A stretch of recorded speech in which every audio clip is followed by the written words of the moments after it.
Order the meeting of the subcommittee, and I would like to extend a warm welcome to our first panel of witnesses today. Mr. Tom D'Agostino, Administrator of the National Nuclear Security Administration, Dr. Ines Trea, Assistant Secretary of Energy for Environmental Management, and Dr. Peter Winokur, Chairman of the Defense Nuclear Safety Board. Welcome all of you, and thank you for your dedication.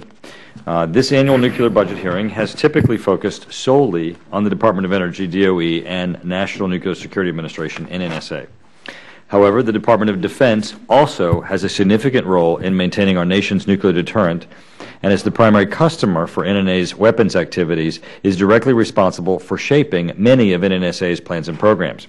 Therefore, I have asked 3 key DOD leaders to testify in a second panel on the Department's nuclear programs and budgets and the linkages with NNSA. I would also like to welcome these individuals: Mr. Andrew Weber, Assistant Secretary of Defense for Nuclear, Chemical, and Biological Defense Programs and Staff Director of the Nuclear Weapons Council; Major General William Chambers, Assistant Chief of Staff of the Air Force for Strategic Deterrence and Nuclear Integration; and Rear Admiral Terry Benedict, Director of the Navy's Strategic Systems Programs. Remarkably, a strong bipartisan and bicameral consensus has been forged over the need for nuclear modernization. This way was paved 2 years ago with the important work done by the Bipartisan Strategic Posture Commission, led by Dr. William Perry and Dr. James Schlesinger.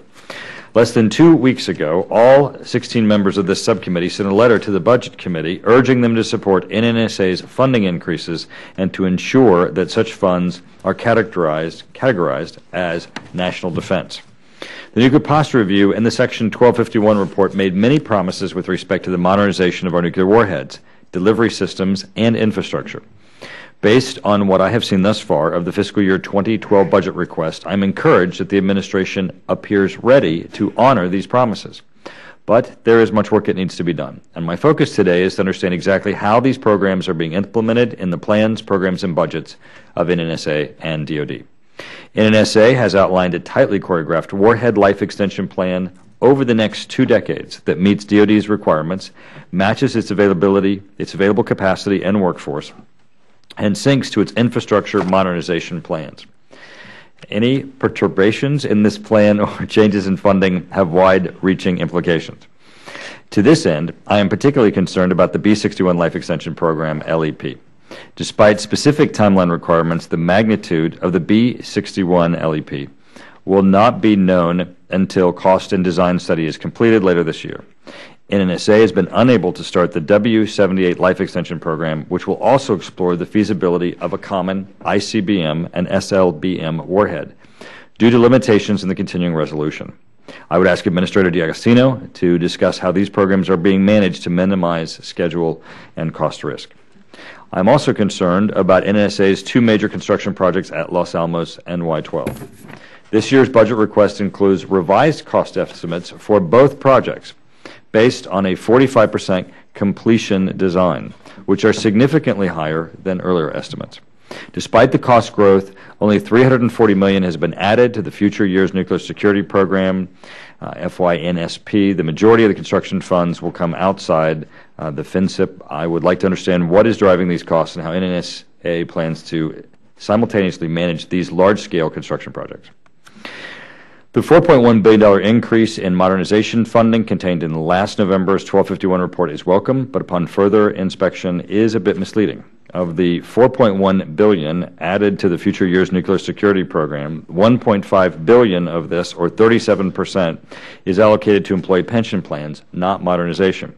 I'm open to any ideas that could give NNSA and its contractors greater flexibility in meeting their pension obligations. On the DOD side, the NPR and 1251 report describe plans for the sustainment and modernization of several DOD systems, including a new bomber, dual-capable aircraft, and a new cruise missile, a potential ICBM follow-on, the Ohio-class replacement submarine, the Trident D5 Life Extension Program, a new Joint Air Force-Navy fuse replacement program, and the nuclear command and control infrastructure. This is a tremendous to-do list. Does the budget request merely contain placeholders for these plans, or are there concrete activities associated with each? I'm also concerned about the solid rocket motor industrial base, and I know that Admiral Benedict's budget in particular has increased to accommodate rising costs to sustain this important capability. Another issue that I'm closely watching is the implementation of the New START Treaty.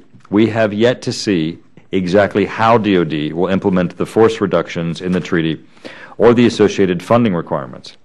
However, senior administration officials, including the President's National Security Advisor, have already commented that, quote, we're making preparations for the next round of nuclear reductions, close quote, and that, quote, the Department of Defense will develop options for further reductions in our current nuclear stockpile, close quote. It would seem to me that we need to understand and work through the details of how to smartly implement New START before rushing towards another round of reductions. Additionally, and I've said this in previous years, I remain concerned about nuclear safety and security. There is no margin for error in the nuclear business. I would appreciate our witnesses discussing their efforts to address nuclear safety and security, including Dr. Winokur's safety assessment of our nuclear facilities and operations.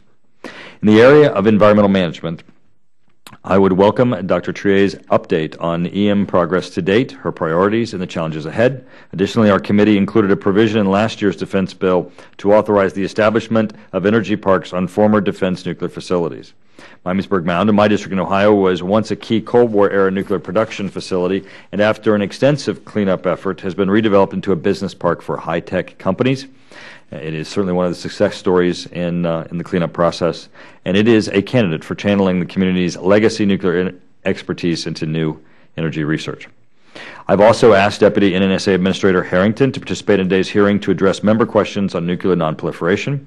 This issue is handled at the full committee level, but we have been given approval by Chairman McKeon to discuss it today with our expert witnesses.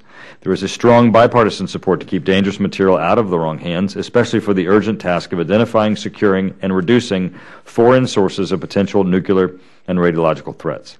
The committee is also closely monitoring plans to build nuclear centers of excellence in China and India to understand their scope and how DOD and NNSA funding would be used.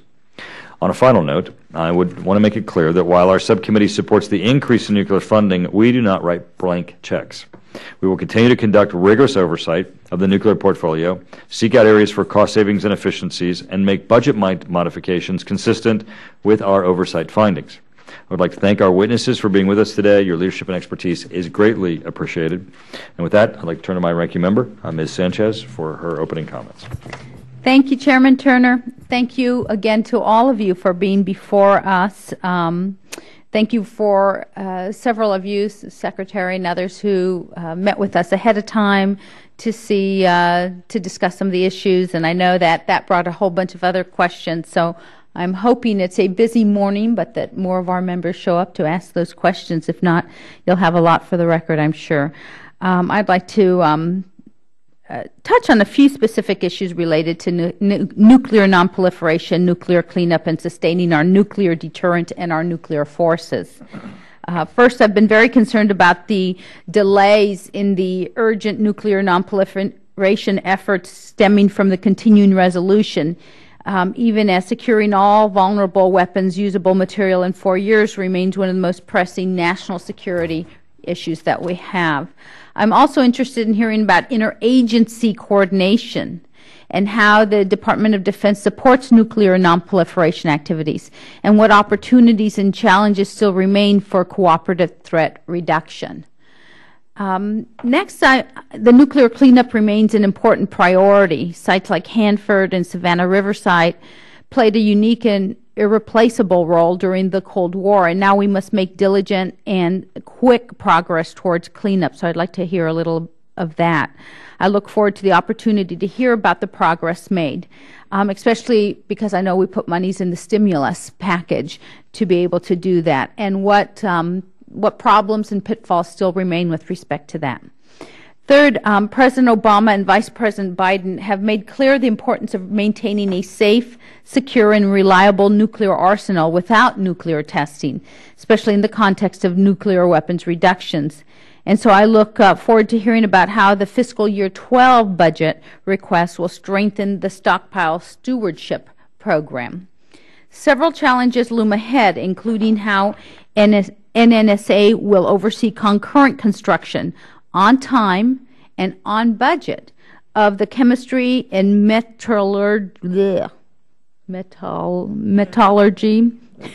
research and replacement, or the CMRR, facility at Los Alamos National Laboratory and of the uranium processing facility at Y-12. And I'd also like to hear about how fiscal year 12 budget request supports surveillance activities, verification, and dismantlement of nuclear weapons.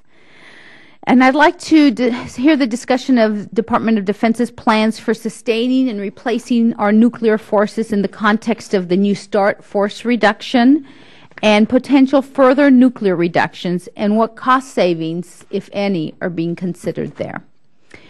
I'd also like to specifically point to the challenge of sustaining the industrial base with regard to our solid rocket motors in the wake of NASA's canceling its Constellation program, and what the cost impact will have for the Department of Defense. And finally, I'd like to hear about progress made on strengthening the nuclear enterprise culture within the Air Force. Retaining, developing, and recruiting all those critical skills remain essential for the nuclear mission at DOD as well as NNSA. So again, welcome to all of our guests. And Mr. Chairman, I also want to remind you or mention that at 12:30 we have a Democratic meeting, so most of us will be leaving for that, but should come back once that's done. Thank you. Very good. And now we will turn to the first of three witnesses and ask each to summarize his or her written statement in about 5 minutes. We will then proceed to member questions and then transition to the second panel. Mr. D'Agostino, the floor is yours. Thank you, Chairman Turner, Ranking Member Sanchez, for the opportunity to address the committee today. I'd also like to take the opportunity to recognize my Principal Deputy Administrator, Neil Miller, and Deputy Administrator Don Cook, who are both with me in addition to Deputy Administrator Harrington, as you mentioned earlier in your remarks. They're seated behind me. I'd like to thank you and the committee for your continued support of the Department of Energy and the National Nuclear Security Administration and the 35,000 men and women working across our enterprise to keep our country safe, protect our allies, enhance global security. We couldn't do this work without strong support, bipartisan support, and engaged leadership in Congress. I come before you today to discuss the President's budget request for the NNSA. The capabilities we offer the nation, and indeed the world, right now are on display. As you know, the earthquake and tsunami that struck Japan on March 11, 2011, caused significant damage to the nuclear power plants there, releasing radioactive materials into the environment. First and foremost, our thoughts and prayers are with the Japanese people as they deal with this crisis. To assist in the response, the Department deployed 45 people and over 17,000 pounds worth of equipment to Japan, including NNSA's aerial measuring system and our consequence management response teams. They are on the ground utilizing their unique skills, expertise, and equipment in partnership with Japan to help address the situation. While these teams are at the tip of the spear here at home, we have teams working around the clock at Lawrence Livermore National Laboratory and at our remote sensing laboratory in Nevada, working on the information and putting together products that can be used by the Defense Department, the interagency team, and the Japanese government to understand what's happening on the ground. Everyone in the NNSA understands the important role we're playing with this tragedy. It shows the commitment to service and excellence that mirrors our work and frankly highlights the resources President Obama has requested for the NNSA.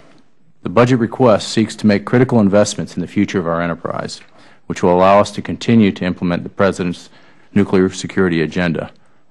As I see it, the request can be broken down into three key themes. First, we are investing in our future. President Obama has committed to invest more than $85 billion over the next decade to assure the safety, security, and effectiveness of our nuclear stockpile and to modernize the infrastructure and revitalize the science and technology base that supports the full range of our nuclear security missions. As part of that commitment, the budget request provides $7.6 billion for our weapons activities account to support our efforts to leverage the best science and technology in the world to maintain our deterrent. This will enable us to enhance our surveillance of the stockpile, proceed with key life extension programs, and continue to design and modernize the facilities we need to maintain our nation's expertise in uranium processing and plutonium research and development. Investing in a modern nuclear security enterprise is critical to our stockpile stewardship program, but it also supports the full range of nuclear security mission, which brings me to the second key theme in this budget request, which is implementing the President's nuclear security agenda. President Obama has made strengthening nuclear security and nuclear nonproliferation regime one of his top priorities. As he said in his speech in Prague in April 2009, almost exactly 2 years ago to the day, the threat of the terrorist acquiring and using a nuclear weapon is the most immediate and extreme threat we face. Preventing the spread of nuclear weapons and keeping dangerous nuclear material out of the hands of terrorists is a vital national security priority. These are, without a doubt, national security programs, and I hope this committee and the Congress will treat them as such. To address that threat, we are requesting $2.5 billion in 2012 and more than $14.2 billion over the next 5 years for our nuclear nonproliferation programs. This will provide the resources required to meet the commitments secured during the 2010 Nuclear Security Summit. For fiscal year 2011, it includes $1 billion to remove and prevent the smuggling of dangerous nuclear material around the world and enable NNSA to continue to lead the international efforts to implement more stringent standards for the physical protection of nuclear material and for nuclear facilities worldwide. To power the nuclear navy, President Obama has requested $1.1 billion for NNSA's Naval Reactors Program. This will allow us to continue the design work on the propulsion unit for the Ohio-class replacement submarine in order to meet the Navy's required procurement date of 2019. It includes critical investments in modern and sustainable spent fuel infrastructure at the Naval Reactors Facility at Idaho National Laboratory. And finally, it seeks the resources to refuel the land-based prototype in upstate New York.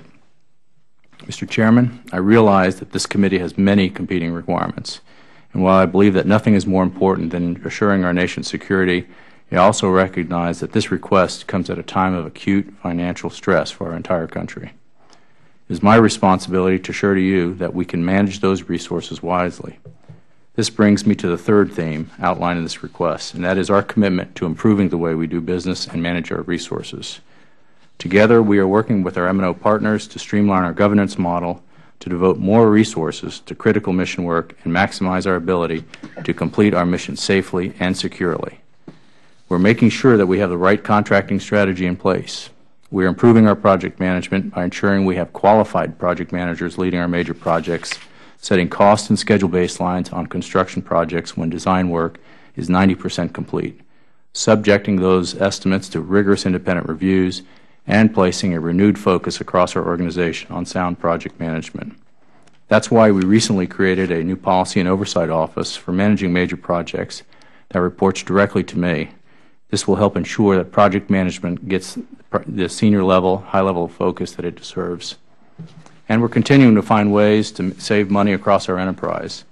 For example, since 2007, our Supply Chain Management Center has used new technologies and pooled purchasing power to drive efficiencies across our sites. This result has been more than $213 million in auditable cost savings. All of this is part of our effort to create one NNSA, a true partnership and an integrated enterprise between all our programs and our partners to fulfill our continuing missions. Taken together, these steps will ensure that we have a modern 21st century nuclear security enterprise that is safer, more secure, more efficient, and organized to succeed. That is a vision outlined in this budget request. It supports the full range of NNSA missions.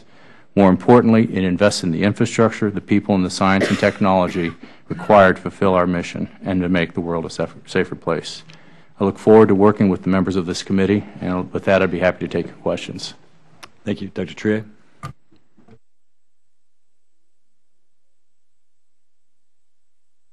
Thank you. Good afternoon, Chairman Turner, Ranking Member Sanchez, and members of the subcommittee. I am pleased to be here today and to address your questions regarding the Office of Environmental Management's fiscal year 2012 budget request. The fiscal year 2012 budget request of $6.1 billion will protect human health and the environment through the safe environmental cleanup of past nuclear weapons development and government-sponsored nuclear energy research. The Office of Environmental Management's primary responsibility is to keep our employees, the public, and the states where cleanups are located safe from radioactive and hazardous materials contamination. We continue to adhere to a safety-first culture that integrates environment, safety, and health requirements and controls into all work activities. Over the last 2 decades, the Office of Environmental Management's compliance posture has evolved to where we have a well-defined and established relationship with our regulators. The fiscal year 2012 budget request maintains a compliant position by honoring regulatory commitments. There are approximately 40 cleanup agreements that provide a framework for cleaning up the Cold War legacy that EM will continue to abide by. The Office of Environmental Management's goal in fiscal year 2012 is to meet 100% of its enforceable agreement milestones that are located within cleanup agreements. For example, our fiscal year 2012 budget fully funds the tri-party agreement settlement with Washington State, as well as the transuranic waste retrievals at Idaho that are consistent with terms of the Idaho Settlement Agreement. In addition to keeping our program running safely and efficiently, the Office of Environmental Management enables key operations of the Department's defense complex, including the National Nuclear Security Administration. For instance, our management of special nuclear materials, spent nuclear fuel, and transuranic waste allows NNSA to continue to carry out their mission. Our fiscal year 2012 budget request supports NNSA's critical defense activities through the continued environmental cleanup work that maintains compliance at NNSA-owned sites. Over the past 2 years, the Office of Environmental Management has made significant progress in accelerating environmental cleanup across the departmental complex. We estimate that by the end of fiscal year 2011, the acceleration of excess facilities decontamination and decommissioning and cleanup of contaminated areas will reduce the legacy cleanup footprint by 40%. This will lead to approximately 90% footprint reduction by 2015. In terms of square miles, we project that by the end of fiscal year 2011, the footprint will have been reduced from 900 square miles to 540 square miles. By 2015, it is envisioned that the footprint could be reduced to 90 square miles. Footprint reduction efforts have resulted in estimated cost avoidances of approximately $3 billion and cost savings of approximately $4 billion, for a total of $7 billion in the life cycle cost. In fiscal year 2012, the continued management and removal of legacy transuranic waste from generator sites will directly support risk reduction and aid in the goal of reducing site footprint. We estimate that the disposition of 90% of legacy transuranic waste will be completed by 2015. The last few years, the environmental management program has been focusing on providing opportunities to small businesses to perform our environmental cleanup work. Recovery Act prime and subcontracts have awarded a total of $1.8 billion to small businesses. In addition, base prime and subcontracts have awarded $1.7 billion to small businesses in fiscal year 2010. Overall, the feedback we have received from small businesses participating in the Recovery Act projects has been very positive. Recovery Act funds have allowed small businesses to enhance their competitive skills, pursue opportunities in new markets, sectors, and reinvest in their company's infrastructure. The Office of Environmental Management will continue to promote the usage of small businesses and identify future opportunities for small businesses to perform our environmental cleanup work.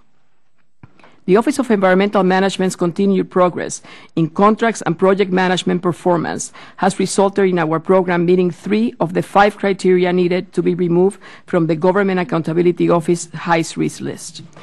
The GAO has noted that the Office of Environmental Management has demonstrated strong commitment and leadership, demonstrated progress in implementing corrective measures, and developed a corrective action plan that identifies root causes, effective solutions, and a near-term plan for implementing those solutions. Currently, we continue to work towards meeting all of the Government Accountability Office requirements to be removed from the high-risk list. Mr. Chairman, Ranking Member, and members of the subcommittee, I am honored to be here today representing the Office of Environmental Management. We're committed to achieving our mission in a safe, effective, and efficient manner. We will continue to apply innovative environmental cleanup strategies so that we can complete quality work safely, on schedule, and within cost, thereby demonstrating value to the American taxpayer. I'm pleased to answer any questions you may have. Thank you, Dr. Trea. I want to acknowledge that Congressman Bishop has joined us, and I ask unanimous consent that Mr. Bishop of Utah and other committee and non-committee members, if any, be allowed to participate in today's hearing after all subcommittee members have had an opportunity to ask their questions. Before I recognize Dr. Winokur, I'd like to acknowledge 3 safety board members joining him today and thank them for their service. If you'd, upon acknowledge, raising your hand so we can identify you, Ms. Robertson, Mr. Mansfield, Mr. Bader. Very good. Thank you for being here and thank you for your service. Dr. Winokur. Thank you. Thank you, Mr. Chairman and members of the subcommittee. I am Peter Winokur, the chairman of the Defense Nuclear Facilities Safety Board, known as the DNFSB. I submitted a written summary for the record that describes the board's mission and highlights a number of safety issues that are particularly important to ensuring that the defense nuclear complex can safely accomplish its missions. I will provide a brief overview for your consideration today.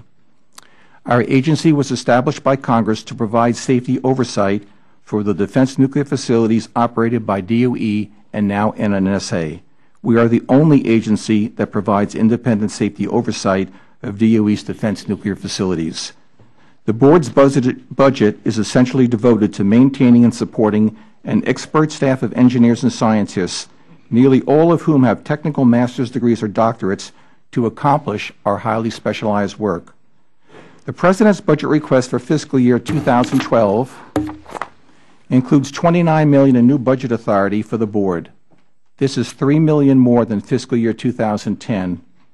It will support 120 personnel, the target we have been growing toward for several years. We believe this level of staffing is needed to provide safety oversight of DOE's defense nuclear complex, given the pace and scope of DOE's activities. The board's safety oversight is geared around several broad safety issues. To begin with, we expend great effort to ensure that DOE preserves and continuously improves its safety directives.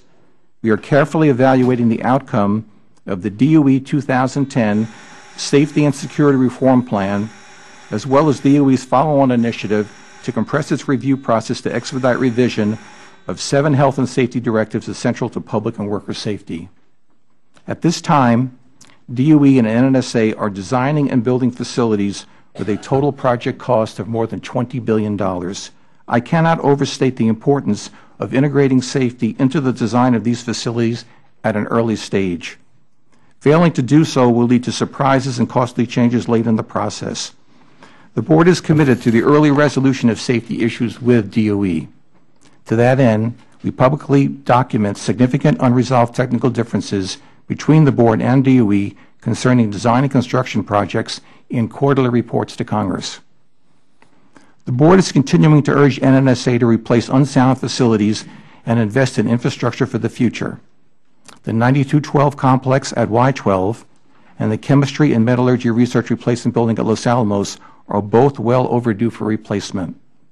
Last September, the board issued its first report to Congress on aging and degrading facilities. We will update this report periodically to highlight the greatest infrastructure needs affecting safety of DOE and NNSA defense nuclear facilities. In addition to legacy facilities that need replacement, DOE and NNSA have large quantities of legacy nuclear materials awaiting disposition. DOE's preferred disposition for many materials has been chemical processing through the H Canyon facility at the Savannah River site. On February 28, 2011, the board wrote to the Secretary of Energy to express its concerns that premature shutdown of H Canyon could have significant unintended safety consequences. I would like to highlight 2 final topics today. The first is the board's evaluation of design changes at DOE's Hanford Waste Treatment and Immobilization Plant. The second deals with lessons learned from the March 11th earthquake in Japan. The Hanford Waste Treatment and Immobilization Plant, or WTP, is under design and construction at an estimated cost of more than $12 billion. This project is needed to convert 53 million gallons of high-level waste stored in 177 tanks at Hanford into glass for disposal. DOE began a major redesign of the project in 2009, with the design more than 2/3 complete and construction of major facilities between 1/4 and halfway done. The board held a public hearing in October 2010 to discuss our 3 greatest safety concerns with WTP, which include its mixing and transfer systems, control strategies for flammable hydrogen gas and process systems, and whether the tank farms can deliver waste that meets the criteria needed for WTP to operate safely and effectively. The Board issued a formal recommendation to the Secretary of Energy on the need for large-scale testing of WTP's mixing and transfer systems after the public hearing. We are still evaluating the other issues as DOE continues to develop information. The March 11th earthquake in Japan provides a sobering reminder that nuclear facilities need to continually update their assessments of natural hazards and to be ready to respond to events that analysts consider beyond their design basis.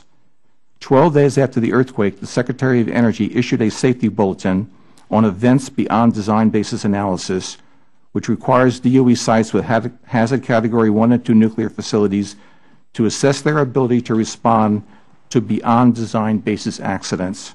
We will track this activity closely and continue our own ongoing efforts to strengthen emergency preparedness at DOE's defense nuclear facilities. That ends my statement. I will be happy to answer any questions you may have.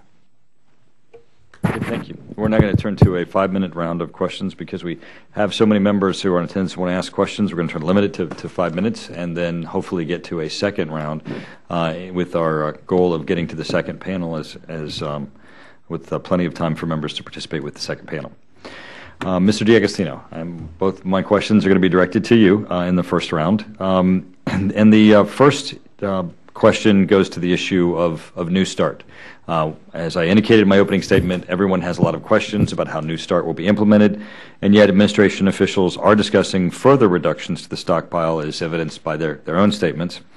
NNSA's 2010 Stockpile Stewardship and Management Plan states, quote, a modernized complex will enable further reductions in the stockpile over time.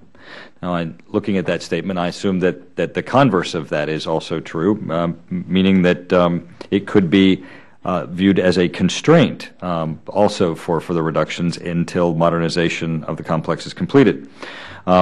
What direction have you been given to look at further nuclear reductions beyond New START levels? 2, what specific warhead and facility modernization activities must be completed in order for NNSA to be comfortable with further stockpile reductions? And would it be advisable to make reductions in our hedge prior to the completion of the Chemistry and Metallurgy Research Replacement Facility, CMRR, at Los Alamos and the Uranium Processing Facility, UPF, at Y-12? And then secondly, I'd like you to end with a commercial for NNSA as a national security funding item. As you know, with H.R. 1, initially, NNSA was identified as subject to a cut, as all of DOE was, which I think was problematic in that NNSA not being identified as national security. Working with Senator Kyle, we certainly hoped to restore that on the Senate side, but also then continue to work on the House side, both with the Appropriations and Budget Committee. That item was corrected and restored in the last CR. No one, of course, at this point knows where we're going to be after this week. But we're certainly hopeful that in the next CR and certainly in the budget discussions in 2012 that NNSA will be viewed as national security and not subject to the cuts, but actually subject to the increases that are necessary in order to modernize and support our nuclear weapons infrastructure. So if you would end in a commercial on that, I'd greatly appreciate it. Mr. D'Agostino. Mr. Chairman, thank you very much for the questions. With respect to your first one, I have not been directed to reduce or to do studies on the size of the stockpile. To answer your question straight up, the plan that we have right now, the plan that we've submitted in our Stockpile Stewardship and Management Plan, there's a classified piece of this. I won't go into those classified details, but I will answer you as specifically as I can. The Defense Department ultimately determines and makes recommendations to the President on the size of the stockpile. But one thing we have clear with the Defense Department and the National Nuclear Security Administration is our understanding that it's important to be able to demonstrate that our infrastructure is responsive and being able to respond to needs that the country may have. First of all, responsive in ability to take care of the existing stockpile that we have right now.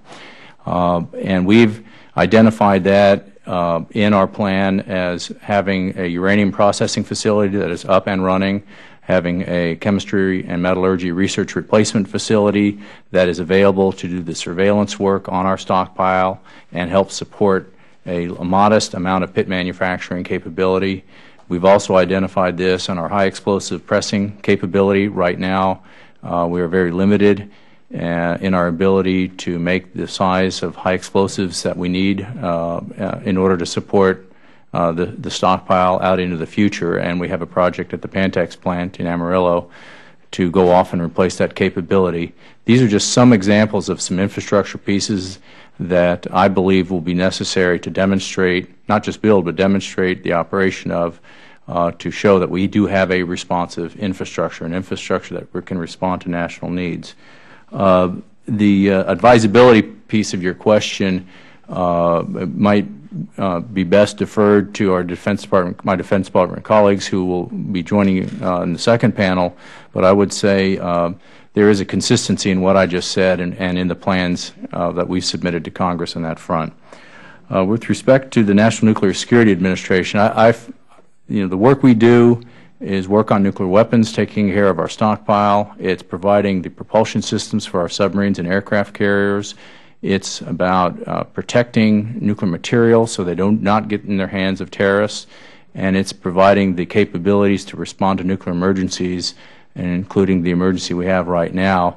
It would be hard for me to imagine that that could not possibly be national security work. In addition, those 4 core mission areas, which are national security mission areas, also assist the government in being able to respond to other events, providing the capabilities to strike help the Missile Defense Agency knock a satellite out of the sky, which we did do 3 years ago with the Missile Defense Agency. It was the NNSA's supercomputers, classified supercomputers, that helped provide the trajectory, direction, and verified and validated, though, that when the satellite was hit, it wasn't just hit, it was the hydrazine tank that was in the satellite was hit, which was the ultimate mission. So my view is that's national security work through and through, and I'll leave it at that, sir. Ms. Sanchez? Thank you, Chairman Turner. I also am concerned about the money side of what's going on, as we discussed before, Secretary. One of the impacts is the inability to remove all the highly enriched uranium from Belarus as promised by 2012. Are you concerned about those reductions? And has this impacted our efforts to secure nuclear materials? And how has this impacted your other non-proliferation programs? Since a lot of the funding, I'm sorry, did you say something? Yes, we want to acknowledge that Ms. Harrington is then going to join the panel for the purposes of the transcript. Oh, okay.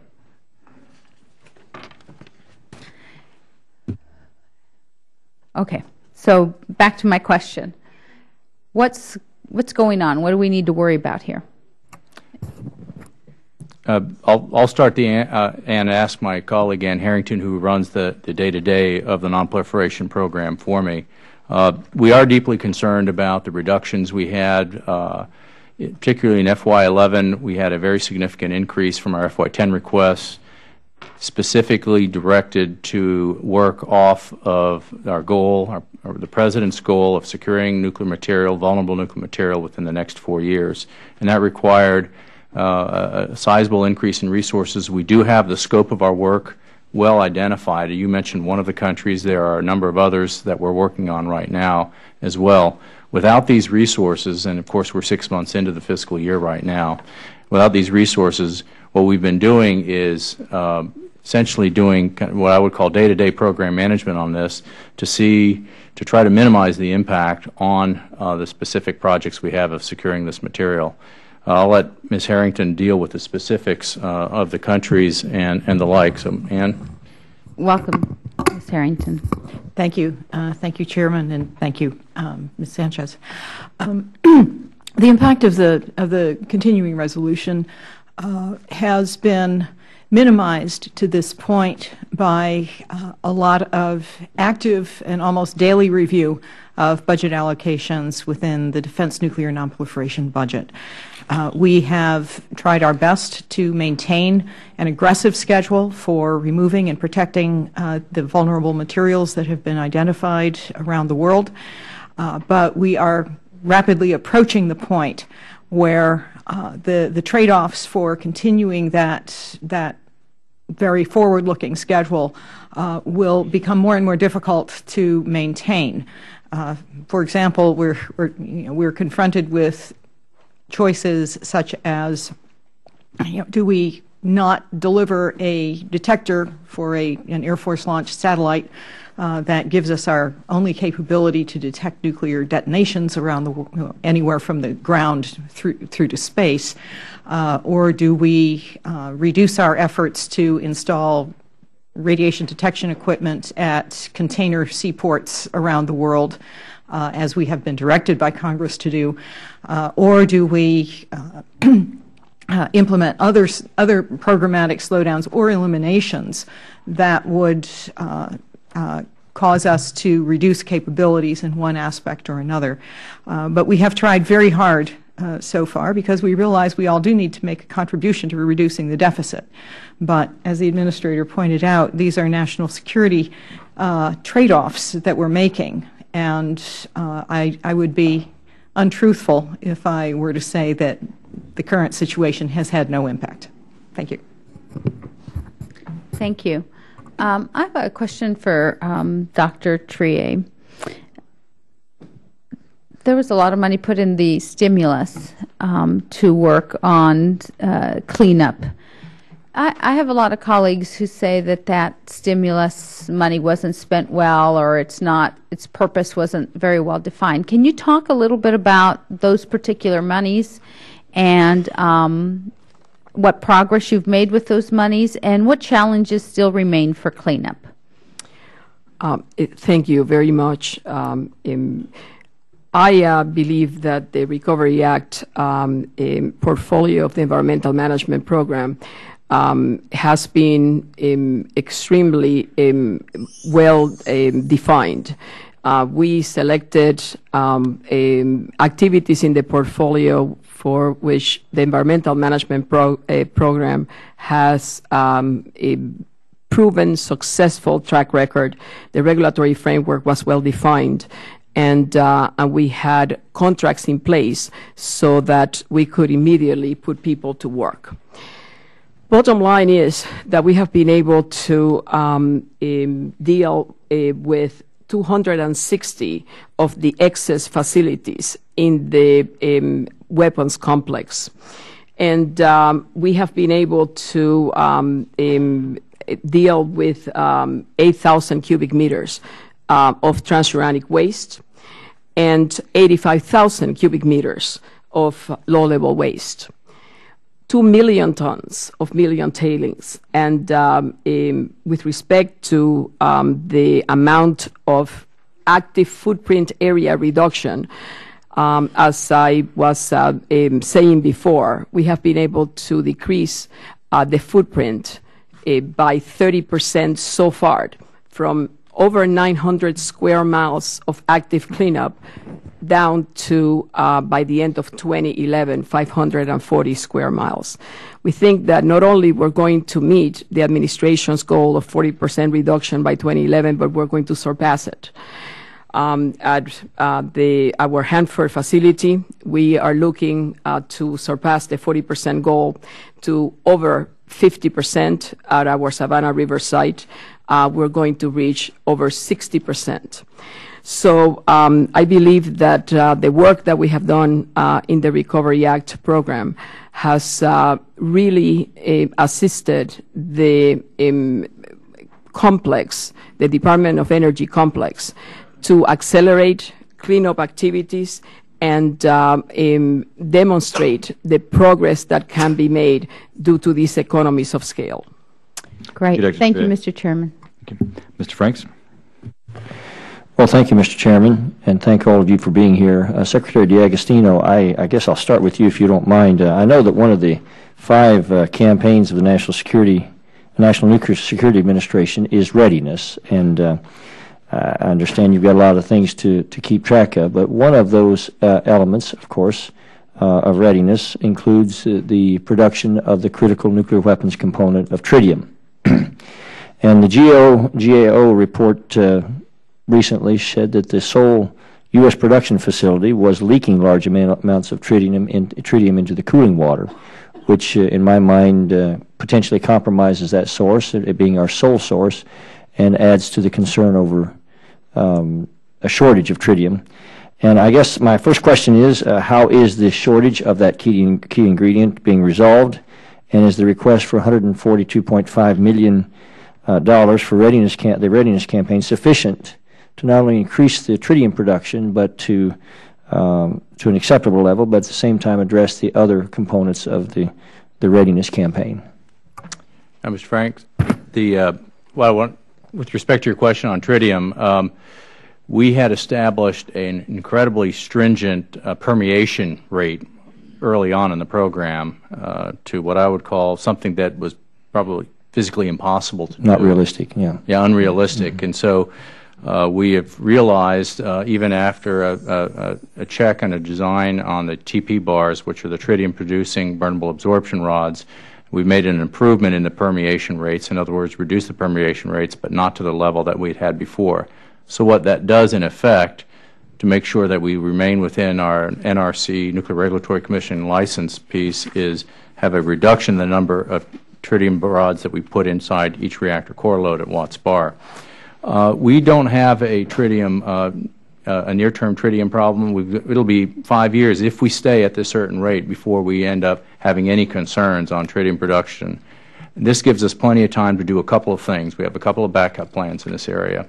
One of the backup plans has to do with using other reactors with the TVA, and we're entering into negotiations with them to use Watts Bar Unit 2 and potentially Sequoia if we have to, which will more than cover the nation's needs.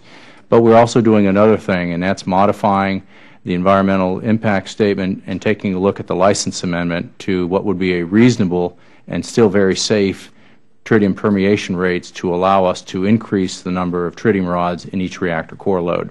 So one of those two paths, first of all, there's not a near-term problem, but we are aware that if we continue down this path, we're going to need to do something different, and we have kind of two tracks on resolving this particular piece.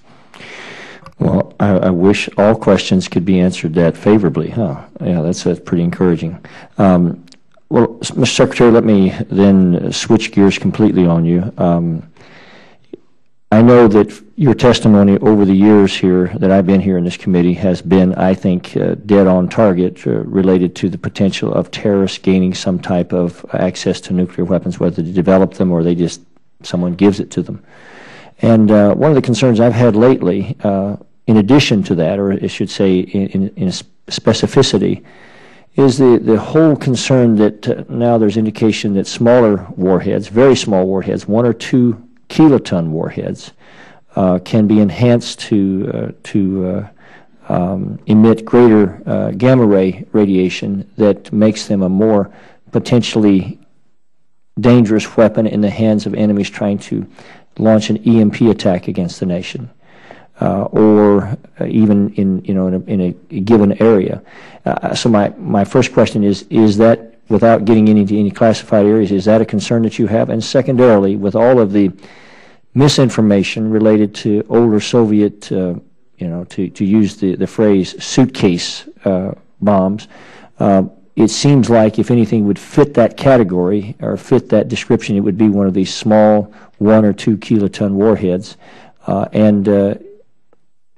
Could they be enhanced for greater gamma ray emission? And do you see this as any sort of particular national security concern? Mr. Franks, I would say that all of these items are a concern to us. We can provide a classified answer to get into some of the specifics there. It would take a fair amount of effort to enhance one of these so-called suitcase devices in order to give it these special characteristics.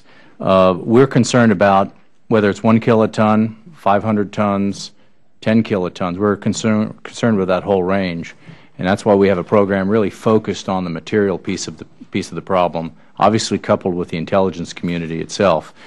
So yes, I am concerned. I'm concerned about all of these. The smaller devices, of course, present different challenges with respect to finding these things, but at the same time, this is the reason why we have this full spectrum approach on our program. Non-proliferation program, we start off with the assumption that the information on how to make one of these things is out there. Not that it is or it isn't. I won't confirm that, of course, but there's an assumption that we would say information is out there.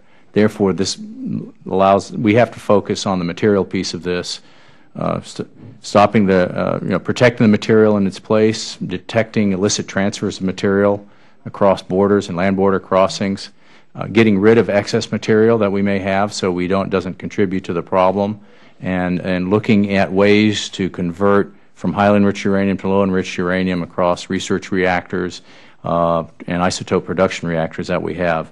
So what I will take your specific question, which the answer would be classified, and provide a classified response for the record. All right, sir. Well, I'm glad you got your radar out anyway. With that, we would recognize Mr. Larson for 5 minutes. Thank you, Mr. Chairman.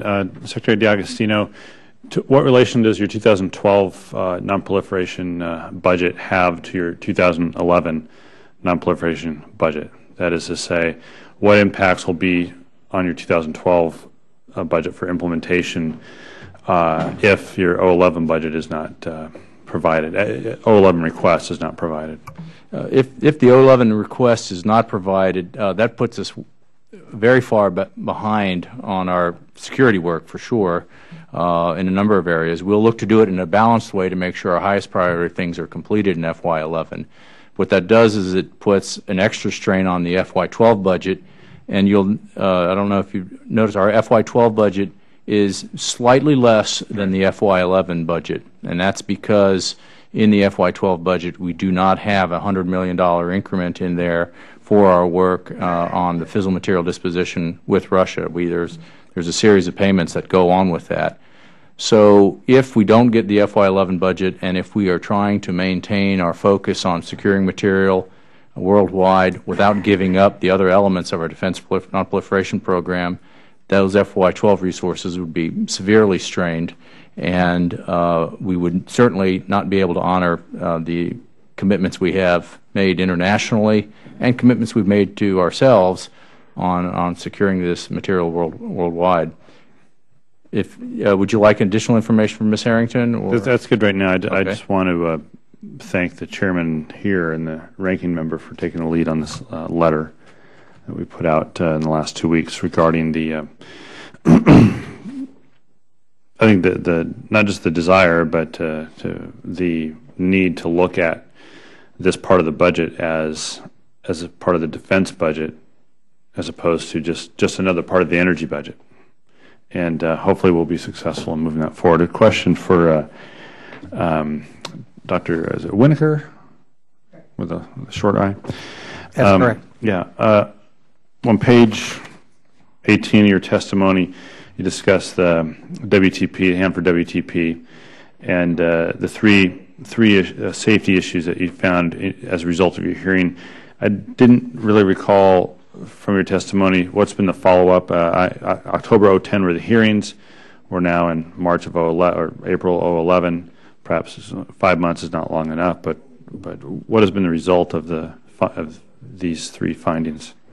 Well, the first finding was to look at the mixing and transfer systems, right, because there was a concern that there might be solids building up at the bottom of vessels, which could provide safety concerns with criticality, exceeding flammable hydrogen gas, and some operational problems with the mixers themselves. In December, the board wrote a recommendation to the Secretary of Energy and would recommend a large-scale testing program. Actually, during the hearing, the project agreed to a large-scale testing program, and we wanted to make sure that I advised the Secretary about what we thought would be important in that large-scale testing program, so that when it went forward, we'd have a clear resolution of issues and address the safety concerns. On that point, Mr. Secretary Trea, if that's going to happen, does that happen within the existing requested budget, or is that going to add cost to this particular program? No, it will happen within the request that we have made for fiscal year 2012. For 12? Yes. Go ahead, Mr. Winokur. And I think the second issue we talked about were concerns about hydrogens and pipes and ancillary vessels. We were worried about detonations. Basically, what happened was the project is using a different strategy to address this problem. They're using what's called a quantitative risk assessment. It's the first use that the department has. It's the first time the department has used this approach, and it is a different approach. The board is waiting, I think, April. Hopefully, this month we will see from the project basically the validation of this methodology, the results, and basically hopefully convince ourselves that we're comfortable that hydrogen-related issues in pipes and vessels would be appropriately addressed. And the last issue, of course, deals with the tank farms themselves. I think at the hearing the board made the point that you have to look at this as an integrated problem, and the integrated problem is that not only does this plant have to operate effectively, but the tank farms need to be able to control, characterize, and transfer waste into that facility that it really can handle. And that, I think, is an ongoing problem, and certainly we've met with the department on that. I think that is something that you should look at as an issue that we'll be addressing over the next several years, because I think the project will continually refine what the waste acceptance criteria is that the plant can receive, and the tank farms will continue to adjust and improve and understand the capabilities they need. Good. Thank you. Thank you, Mr. Chairman. Dr. Fleming? Thank you, Mr. Chairman. Yeah, I have a couple of questions for Mr. D'Agostino. With respect to the Nuclear Posture Review, Section 1251, report to Congress, and in NSA's Stockpile Stewardship and Management Plan, make many commitments to modernize America's nuclear arsenal and the complex that sustains it. These commitments include sizable funding plans. Please discuss the funding increases in FY 2012 in the budget request and the intended purposes for those additional funds. Mr. Fleming, thank you for the question. We have increases across three broad fronts. The first broad front is in what we call directed stockpile work. This is direct work on our nuclear weapons themselves, the surveillance activities, which is the activities needed to look inside the warheads to see how they are doing, particularly the older warheads themselves. We're very interested in seeing how they're aging. Those resources went up to about $240 million from prior years, where they're steady state at about $180 million per year. So it's a significant increase percentage-wise in surveillance activities and work on our directed stockpile work to finish the production rate on the W-76 life extension, to do the initial studies and do the first production unit on the B-61 bomb, and to start the study on the W-78 warhead study, which is something that we know we will have to address in about 10 years' time, and it does take a little bit of time to do the initial preparatory work. The second area is in our science capabilities, because it's the scientific capabilities that allows us to maintain the stockpile without underground testing. So work on supercomputer platforms, for example, to allow us to use modern codes to do accelerated aging tests. The final area, which is our biggest increase, particularly when we compare it to FY11, a 21% increase, is in our infrastructure investments. These are investments not only at the uranium and plutonium facilities that you've heard mentioned in the hearing, but also across our enterprise, particularly at Pantex, the high explosive pressing facility, which we will be getting underway very shortly. We've just received bids in hand. We're making a decision very shortly and getting this facility up and running by the year 2016. So some of that increase supports that activity. It also includes an activity at Y-12 in Tennessee to do what we call facility risk reduction. The Chairman Winokur described some concerns. He's aware of some concerns that we have in the 9212 building, which is the nation's only uranium-capable building to do the kind of processing the nation needs to do, not just for the stockpile, but for the nonproliferation program. We're spending upwards of $75 million over the next few years just to keep that capability going, so that when the uranium processing facility comes in place, we know we're I would almost say limping along to get to the end. So it's across those three broad areas on the stockpile that we're working on. Okay. Well, a follow-up question. What are the most significant challenges in that process that you see? We have two significant challenges as I see it. We have great people. They're very capable. They've been working the stockpile for many years.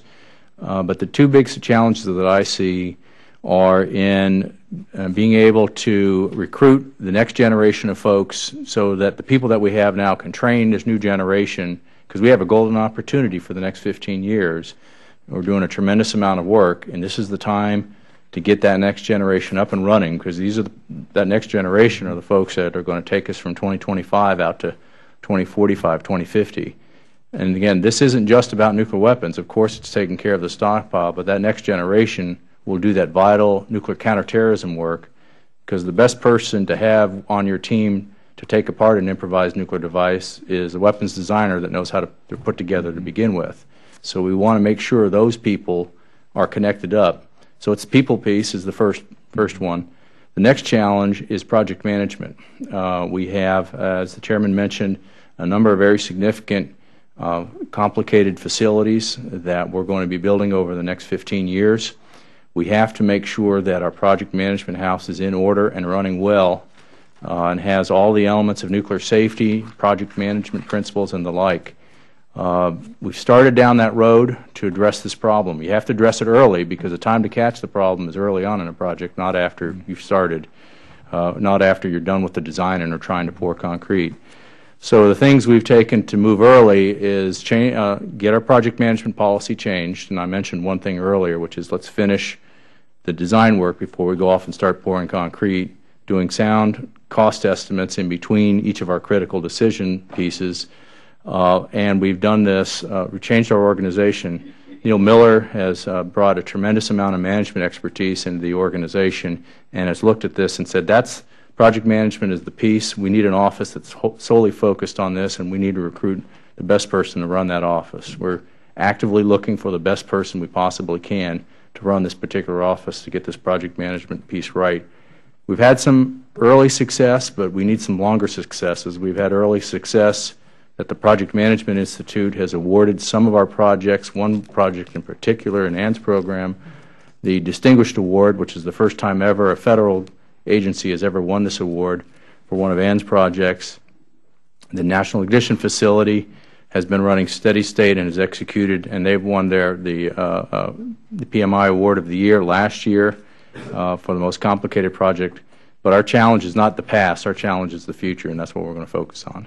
Okay. Thank you, Mr. Secretary. I yield back. Ms. Sutton. Thank you, Mr. Chairman. And thank you to all the witnesses for being here today. My questions are going to focus on the Hanford Waste Treatment Plant. The Hanford complex is the biggest and most expensive cleanup project in the DOE complex, and perhaps the most important. It's also my understanding from the testimony here today and information that I've gathered that the project has just been plagued with cost increases, delays, and technical issues. And so, Dr. Winokur, I know you talked a little bit about this, but if you could just give us in quick order a short rundown on the present concerns with regard to Hanford. Well, let me begin by providing some context as to why I think it's become very challenging. The Board is absolutely committed to the early integration of safety and design at these facilities. I think we've already mentioned the fact that if you integrate things early, and I think Tom mentioned this, before you pour concrete or before the design is largely complete, you can address the issues. If you have to go back at a later time and try to retrofit safety, it's very hard. And what happened with this project was that it underwent a major redesign in 2009. And when I say major redesign, I mean that design criteria in the project changed, and this raised safety issues for the Board. And we began communicating with the Department about these safety issues as early as January, well, really immediately after, but some very significant communications beginning in January of 2010. And then we felt in order to really focus these issues, and you've asked me what those issues are, we had to have a hearing. I understand. And at the hearing, the three issues that I think we really focused on were the mixing systems, Basically, this facility separates waste into a high and a low-level waste stream, and it's in the black cell region of the facility. You have no access for 40 years while the plant operates. And one of the things you have to do is be able to mix solids, mix the actual radioactive waste, so that it can be transported and then operations performed on it. And the board felt that when it looked at the new design criteria, that the accumulations of solids was part of that design criteria, and it raised a safety concern for us. I appreciate that. I want to speed this along because I have a lot of questions, so I really appreciate that. I understand the mixing concern. There were also concerns with respect to the hydrogen gas figures, as I understand it, and also criticality concerns, perhaps. So if those are the things that we're looking at right now in regard to Hanford, would you agree that those are the major concerns? Yes, those are the major concerns that's in the written and oral testimony. Okay, then let me go a little bit further here, because I also have some concern about the safety culture at Hanford, and I don't know if that is a concern for you. Would you say that's a concern, Chairman? It is a concern for us. Okay. So do you think that enough attention is being paid or has been paid to safety and quality at Hanford? You talked about how at some point it became a big issue. I mean, I know that, for example, a former research and technology manager has alleged that he was removed for raising safety and technical concerns. I guess one question I would have, has there been an investigation into that matter? Yes, there has been. The board received a letter in July of 2010 from a Dr. Walt Thomasitis, who raised concerns about the safety culture on the project. The board believed he was a credible individual who would play an important role at the project, and the board felt it was necessary to conduct an investigation. And this is, I mean, the board, whenever the board gets whistleblower or other information, other concerns, the board always investigates. Either we investigate it ourselves or we turn it over to the IG. A natural evolution of that letter was to begin the safety culture investigation, and we had a hearing, so the board wanted to be sure that what happened at the hearing didn't have safety culture problems. In other words, the witnesses felt very comfortable with sharing information with the board. So we certainly looked at that. And subsequent to that, we've identified other issues. Now, I can tell you that the board hopes to share the information of that investigation into safety culture at the waste treatment plant with the Secretary of Energy in the near future. And we do have concerns about safety culture, and we will be identifying them for the Secretary's consideration. I appreciate that, and I will look forward to seeing more information about the safety culture. Can you just share with me, in the very brief time we have left, what do you look for when you evaluate the safety culture? Well, I think the crux of the safety culture is an empowered workforce, people who are comfortable with raising concerns to their management so that you don't have the messenger being shot. I think that is really what adds to the safety culture. And even though you measure it in the way that the workers perform and how empowered they are, safety culture is driven by leadership. So we always have to look at that aspect of it. Thank you. Mr. Brooks. Thank you, Mr. Chairman. This question is for Dr. Trea. In looking at your bio, it says that you lead the largest, most diverse, and technically complex environmental cleanup program in the world, including enough radioactive waste to completely fill the Louisiana Superdome. In that context, it would seem then that we should be seeking appropriate storage facilities, not as a country seeking to close them down. President Obama indicated that he does not intend to pursue Yucca Mountain as a long-term repository for high-level waste.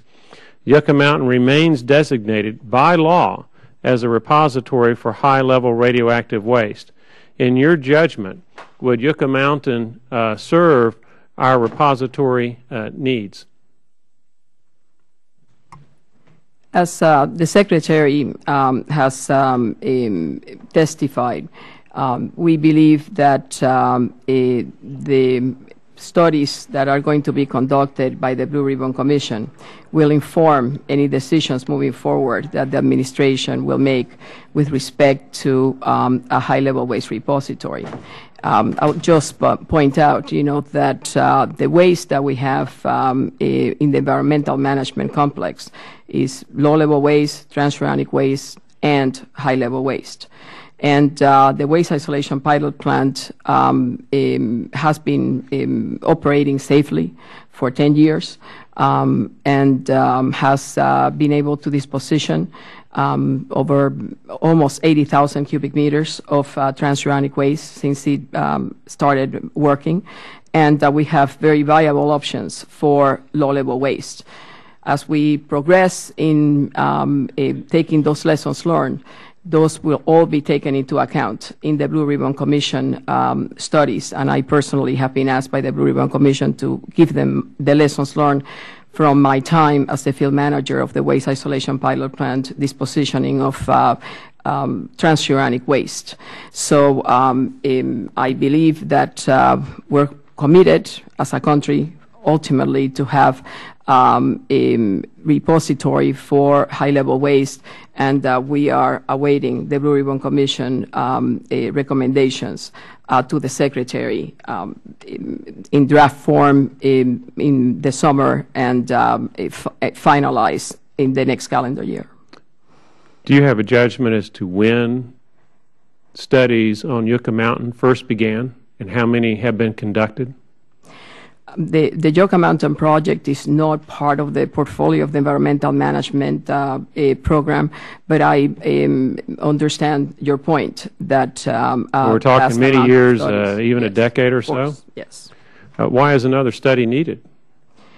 I believe that the studies that you referred to with respect to Yucca Mountain have been specific to the geohydrological conditions as well as how to isolate the waste.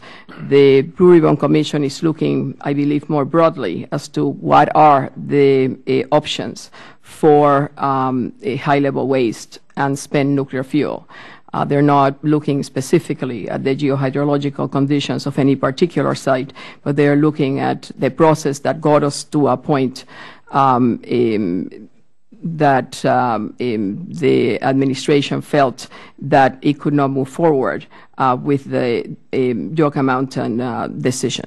What insight can you share with us that would help convince us and the American public that the administration stance with respect to Yucca Mountain is motivated more by capturing Nevada votes or Senator Reid's capturing Nevada votes rather than sound public policy?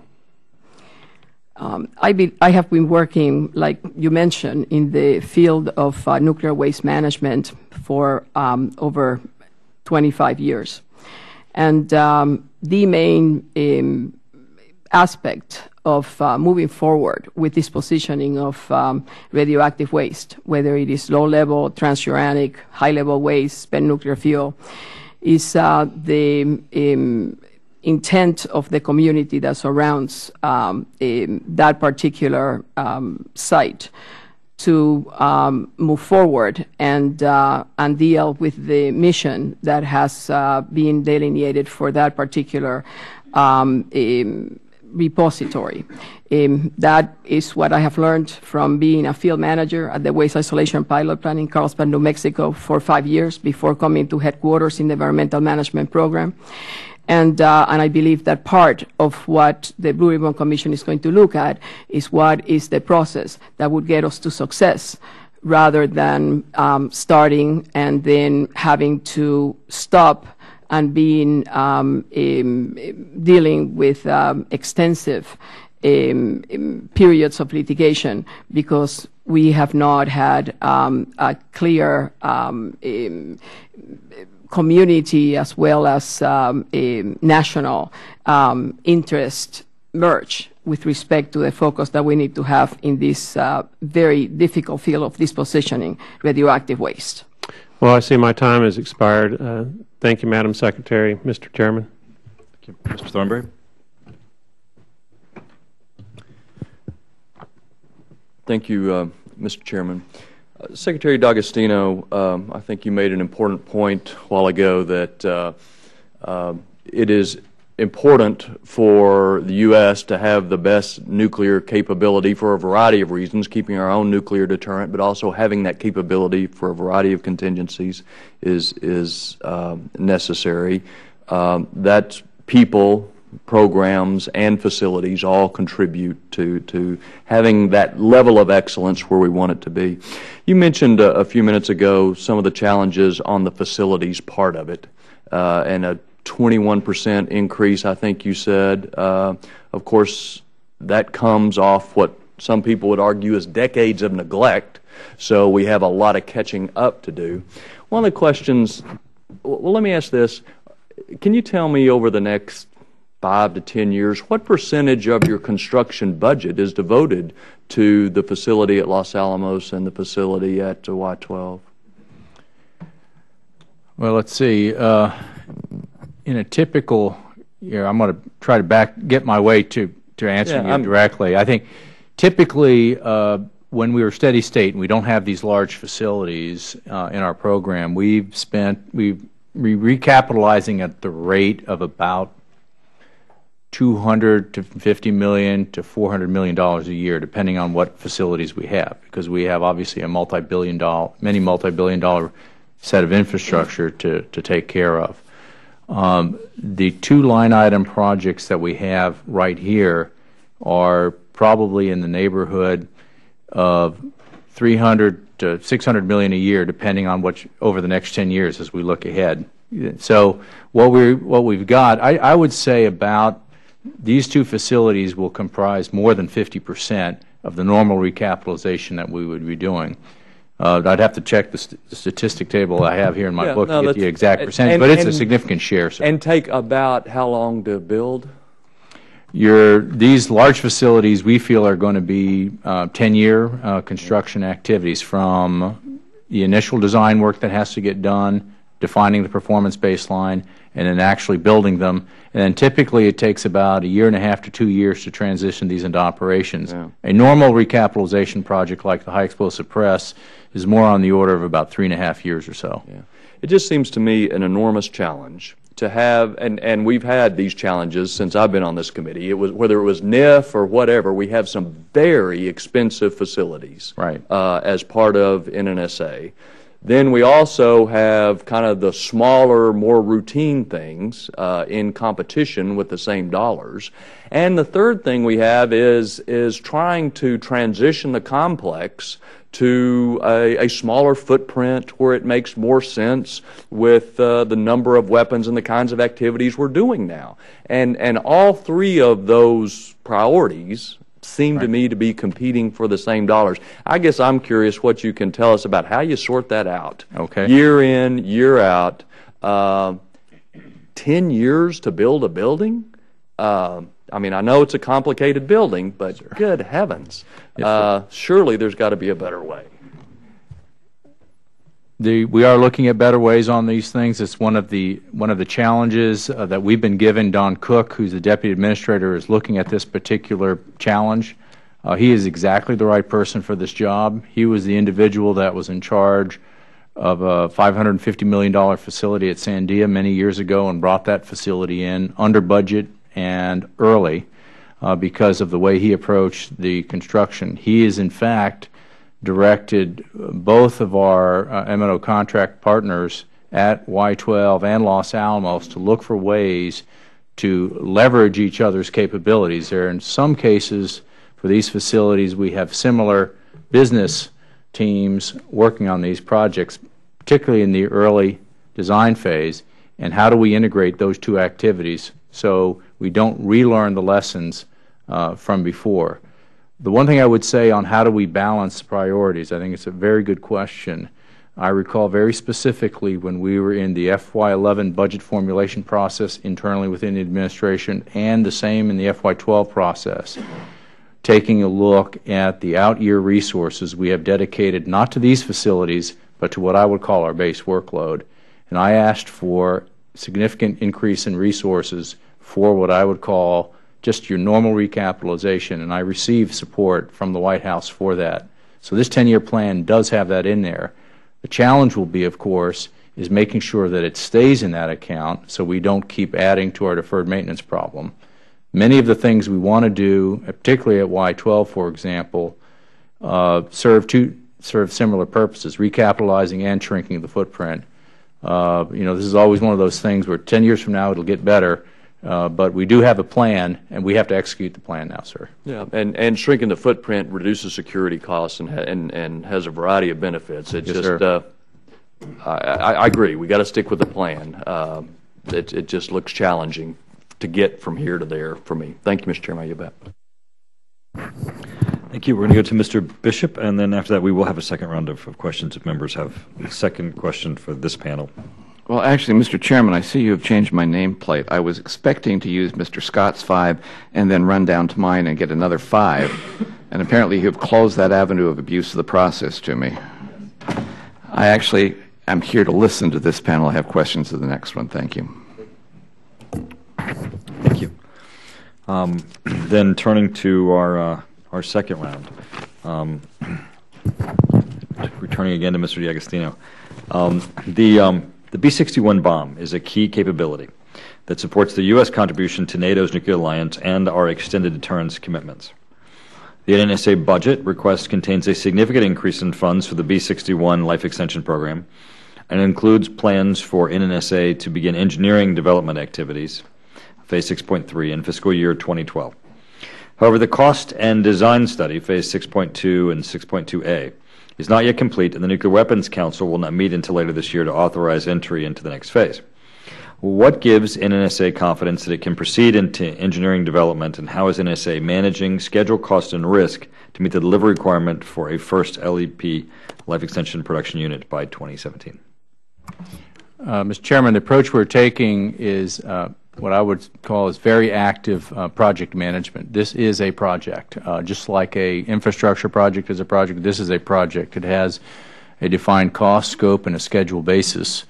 You correctly point out that we have not yet completed our what we would call design work, if you will, to determine what the exact cost will be. We are using what we've done in the past is parametric analysis on us estimating what the future cost will be, and we'll make adjustments at the end of this calendar year once we have the actual costs for this project. One thing that's clear at the Nuclear Weapons Council, Mr. Ash Carter is the chairman of the Nuclear Weapons Council. We just had a meeting. We have regular meetings, but our most recent one actually delineated and lined out how we are going to get ourselves to a final decision point on this life extension. We're holding firm to the 2017 date, not because we think that's a good just a date that we pulled out of the air. That's a date that's required because of our concerns on some components on this system. So without a doubt, we are going to be hitting that date. We have to. The nation's security on this warhead demands it. The question will be, can we do all that we had hoped to do on this warhead and take advantage of this opportunity? We think it will be challenging, but doable, and that's our plan over the next 6 months, is to really put the meat and potatoes behind that particular statement on exactly what's going to get done. Dr. Trea, last year our committee authorized the Department of Energy to establish energy parks on former defense nuclear facility sites. This is an way for the department to leverage communities that have legacy nuclear and other technical expertise and transition them to focusing on new energy research and development. Can you provide us with an update on what the department is doing in establishing these energy parks and whether any candidate sites have been identified? I am pleased to do that, Mr. Chairman. On February the 17th, 2011, the Department established an Asset Revitalization Initiative Task Force that is led by the Director of Legacy Management, Mr. David Geiser. And it has a representation from all the elements in the Department, especially all of the energy offices. And in addition to energy parks, the task force is going to look broadly at any beneficial reuse that the communities are interested in pursuing with the vast tracts of land that we have cleaned up as a result of our work. So on August of this calendar year, that task force is going to report to senior DOE management on a path forward on the asset revitalization initiative. At that time, we should be able to clearly delineate to you what are the strategies that are going to be utilized and the advantages that different approaches for beneficial reuse, such as energy parks, have. Thank you. Mr. Larson. Thank you. Dr. Winokur, in your testimony in page 12 and 13 and a little bit beyond that, you discuss the nuclear security infrastructure in some of our facilities. So I'm curious, in the board's assessment, what challenges remain yet with the design of the CMMR and the UPF at Y-12, and how many issues have you assessed have been resolved, and how many have you assessed are yet outstanding? Well, with the CMRR facility, as you know, or may not know, the board did a congressionally directed certification of that facility. And actually, both the board and NNSA independently performed the certification in September of 2009. And at that time, the board was comfortable that a safety strategy had been developed for that facility, that the controls had been identified, and that a path forward to implement those controls in a final design was in place. So I think we were comfortable with that facility and how it was proceeding, but the caution always was there's a lot of details that have to be filled in to actually build this thing and get to a final design. The concern right now from the board's point of view, and it's kind of becoming a recurring concern, is that the NNSA is looking at perhaps changing the safety strategy for the facility, and they're going to do that by perhaps reducing the material at risk for the facility. And that is certainly their decision. The board does not weigh in on that. But if they do change the material at risk in the facility, they're also considering a change in the safety strategy or the safety controls themselves, perhaps downgrading them.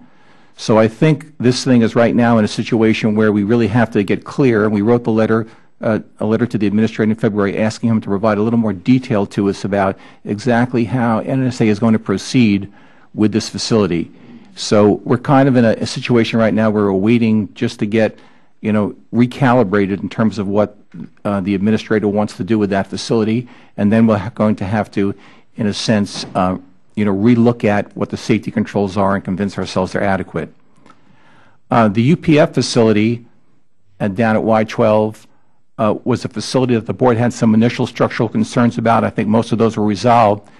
But where the board has had a little bit of difficulty is that, and I think the administrator said this, they didn't want to make some decisions about the strategies until they were 95% done with the design. And the board felt that, in waiting to do that, which seemed prudent, that some of the steps along the way, some of the preliminary design steps were not actually done. And so the board is a little bit uncertain to some extent in that facility about exactly what the safety strategy is going to be going forward. And we need to work with NNSA to get clear about that. Yeah, this gets to some of the questions Mr. Thornberry is asking. These are big projects. Everyone wants to see them get them done right. Absolutely. And so in that vein, Mr. Secretary, do you have some response for us today with regards to what the board has contacted you about? I don't have concerns. I would use different words, but the chairman uses the words that he feels is appropriate. I don't believe the word downgrade is not something we apply to safety. We apply appropriately, safety, given the right safety for the right risk. We have the responsibility in the executive branch to make sure that we factor in all of the pieces together, nuclear safety being a primary concern of ours. When we go off and take a look at what it would take to build a particular safety, we assume quantities of material at risk. We make, and as time goes on, we get the opportunity to refine that. If there's no plutonium in the building, or if there's half as much plutonium in the building, that changes the safety analysis and problem, and therefore allows us to take a look at, does that potentially reduce costs? And we of course, the board is with us every step of the way in examining this and providing independent input. Frankly, I value that independent input. Can I ask you a question? On that point. Because I don't want anyone to think there's a discussion about what the definition of downgrade is or anything like that, or anyone's misconstruing anything like that. Right. Just in a sense, is the reasonable request the Defense Nuclear Facilities Board is making to NNSA about Y-12 and about CMMR? Well, yes, the request, we are planning on giving the board the information they need. Yeah. Absolutely. We always do that. We want to do it in a way after we've taken a look at the analysis ourselves. Yeah, excellent. Yeah. Great. Thank you very much. Mr. Franks. Well, thank you, Mr. Chairman. Dr. Winokur, we've all been following the tragedy in Japan and I think it's a Fukushima power plant, if I remember the nomenclature correctly. And it occurs to me that in the midst of all of that they probably had time to reinsert their control rods in the reactor, but that the ancillary problem of losing their backup generators because of I think because of the tsunami, left them with battery power, and of course with the reactor not in generation mode, they had to rely upon the grid, which is not a shocking thing. And when that wasn't available, that became a very serious challenge to them. And some of us on this committee, have endorsed and introduced legislation to do everything that we could to protect the grid from potential electromagnetic interference, whether it's man-made or geomagnetic. And the loss of the grid is a great concern to me. I guess I'm asking you, do we have any protocols in place that would render us fairly impervious to such a challenge here? And I know that the administration has called for a higher capacity battery backup, but those batteries do run down. I mean, there's certainly, I'm all for what they're saying, but is this going to be enough? If we should lose our grid, what are the implications for potentially nuclear power plants in full generation mode at the time? And what are our abilities to cold start if we have to, and what are our abilities? And I realize this is kind of getting a little out of your lane, but I think it's primarily still something you can address. Do we have the ability to respond effectively to a like issue, even though I know we have a little better, we're not quite as vulnerable to what happened in Japan, but can we respond to that effectively? Well, let me begin by saying, as I said in my oral statement, that the Secretary of Energy has already tasked the Department of Energy to take a look and see whether or not they had an emergency response or will have an emergency response in place to address a serious either design basis accident or beyond design basis accident. And what you're saying is very true. You definitely need backup power. Maybe there'll be some thought given to whether it needs to be doubly redundant or not. You need water for fire suppression. You have to make sure you have guaranteed sources. And probably just as importantly, you need a very robust defense in depth. So when the board talks to the Department about safety, we usually use the word adequate protection of public and worker safety, but I think when it comes to their response to the backup, you really have to think of it as being robust and bulletproof. That's one lesson. I think the other challenge for the Department is that emergency preparedness for them is really a very significant issue, because you have sites like Savannah River where you have tritium facilities, which are in close proximity to facilities that handle plutonium and highly enriched uranium, that are near tank farms which have toxicological and radiological waste. So if a serious accident occurs, there's going to have to be a very carefully orchestrated plan and a command center to determine where the damage is and whether the workers should perhaps shelter in place or try to vacate the area. I mean, you don't really know. So I think it puts a real premium, and I think the board's been interested in this for years. We became even more interested in this when we saw the BP spill out in the Gulf and the 1,000-year flood at Pantex. That really there's a lot more work that needs to be done in this emergency response and emergency preparedness area.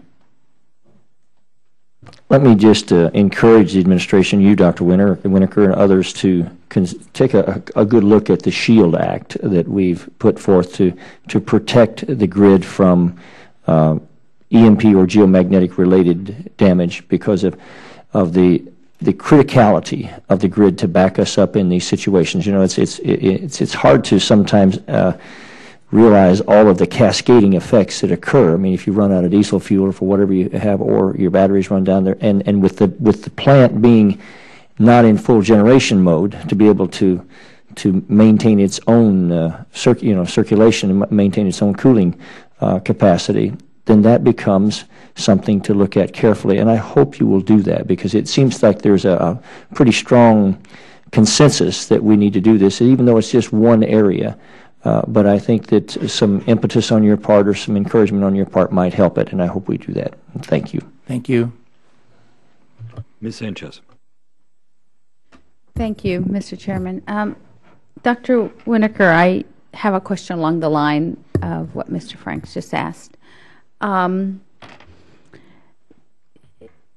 you refresh my memory about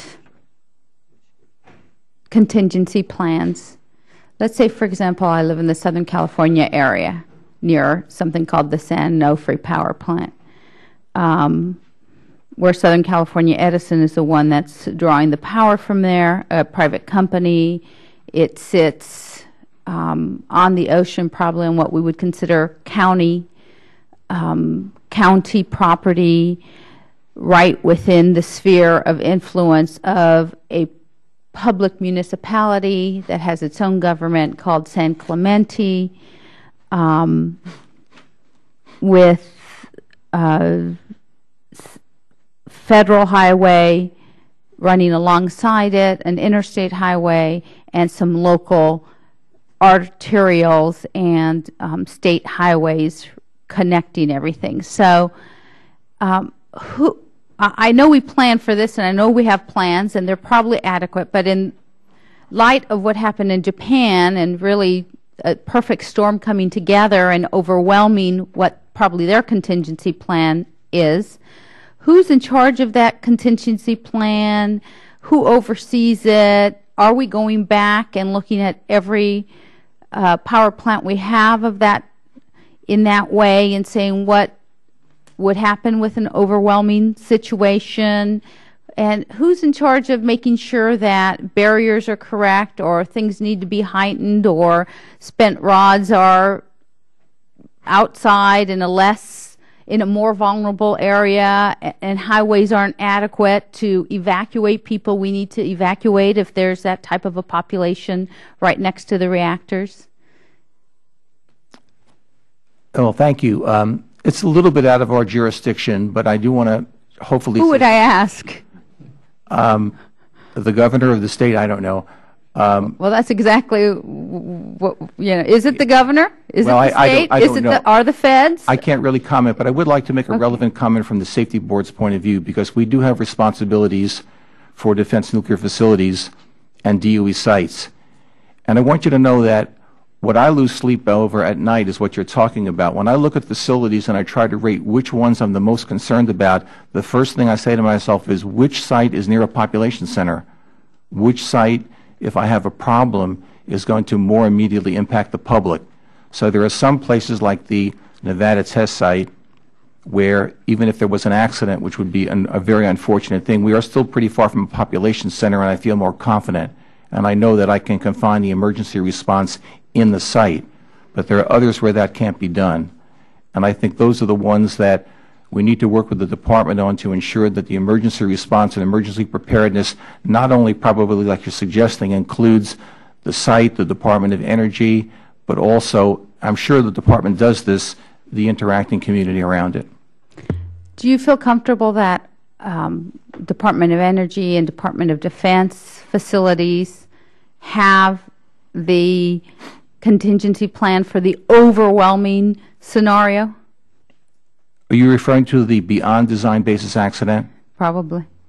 Well, I think that more work needs to be done in that regard. If you look at the Code of Federal Regulations, 10 CFR 830, which really defines safety at these facilities, it actually does direct the Department to look at beyond design basis accidents. I think the Board would probably benefit, I think we will, by taking your question to heart and having a meaningful discussion with the Department of Energy about how those kinds of assurances can be provided. Thank you, Doctor. I know the Secretary wanted to. Yes, ma'am. You asked who is responsible. In the Department of Energy, my organization is responsible for the emergency operations organization and responding to emergencies in the Department, establishing that infrastructure of people and capabilities in the communication system and the teams that go out and deploy and go check.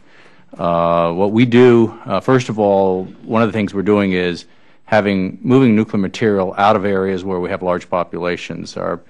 The inventory of plutonium at the Lawrence Livermore Laboratory in Livermore, California is a prime example of that. We recognized 3 years ago that we had a population center that was growing around our laboratory and that we had 2 sites in the country that were working plutonium. And we said, well, this is very special material. We want it in fewer sites and we want it away from as many people as possible. So that's why we're de-inventorying it. And in fact, our FY12 budget goes to support the final year of de-inventory activity to do that. The second piece of this on the emergency side is we have this organization and we conduct exercises regularly. There's national level exercises with the FBI and state and local authorities. We do one of those big exercises once per year, including an example of potentially a power plant problem. This is all exercises, of course, but we have an opportunity to do that. The second piece are monthly what we call no-notice exercises, where we don't tell everybody that we're going to do one. I won't say surprise them, but in effect we do surprise, just check and see, is everybody ready to respond to this event. Finally, we are obviously in the middle of responding right now, and we're learning a lot. As we're helping the Japanese, we're learning a lot about better coordination that we need to have within the executive branch and within the Department of Energy. Inez may have one last piece to add to that, if I could. Very quickly, we also in the Environmental Management Office are responsible for the emergency preparedness so that we can respond to an emergency for those sites that are under the direction of the Environmental Management Program. One of those sites being the Hanford site. And to that end, of course, at the Hanford site, we have, like Chairman Winokur pointed out, 177 tanks, 53 million gallons of radioactive waste, 175 million curies. And we take emergency preparedness extremely seriously along the lines of what the administrator was talking about. And we also take the ultimate design and construction of the waste treatment plant, which will address this huge issue extremely seriously. The Secretary has exercised great leadership when it comes to the waste treatment plant, and we avail ourselves of the best independent experts from industry, academia, as well as our national laboratories. As a matter of fact, some of the issues that Chairman Winokur identified on mixing, control for hydrogen, tank farms, readiness, have benefited from the work of those independent experts. And we are committed to continue to utilize those independent experts, collaborate with the board, and be ready to start the waste treatment plant, finish the design by 2013, finish the construction by 2016, and start the operations by 2019 to resolve this huge environmental issue of the Hanford tank farms. Thank you. Thank you, Mr. Chairman. Before we conclude with this panel, I want to give anyone an opportunity to add to their comments or to make a concluding statement if they have something they would like to highlight or focus on. Mr. Chairman, if I could, I wanted to recognize my father, Tom D'Agostino, who's in the room here.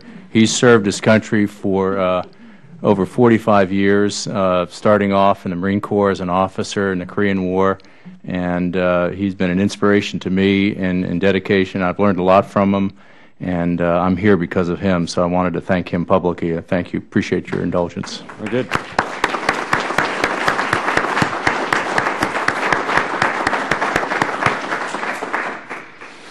well, in recognition with your father, we'd like to continue our recognition of you also for your important contribution.